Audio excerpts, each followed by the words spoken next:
Derby বাতিল করেও কিন্তু প্রতিবাদ রক্ষা গেল না। 18ই আগস্ট রবিবার ডুরান্ড কাপে ডার্বি ছিল ইস্টবেঙ্গল এবং মোহনবাগানের মধ্যে। তা নিরাপত্তার কারণে বাতিল হলেও ইস্টবেঙ্গল মোহনবাগান সমর্থকদের কিন্তু প্রতিবাদ থেকে রক্ষা গেল না।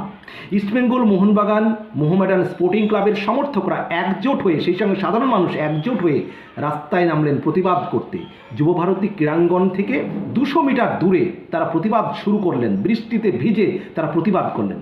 প্রতিটি আন্দোলন কিছু স্লোগানের জন্ম দেয়। এই আন্দোলনও কিছু স্লোগানের জন্ম দিয়েছে, যেমন justice for RG Kar, we want justice, লাঠিচার্জ করবি কর, justice for RG Kar, derby Karbi কেড়ে নে, মেয়েটাকে ফিরিয়ে দে, ঘটি বাঙাল ভাই ভাই, আরজিকরের বিচার চাই, দুই গ্যালারির একটাই স্বর, জাস্টিস ফর আরজিকর মুখরিত হয়ে উঠেছে।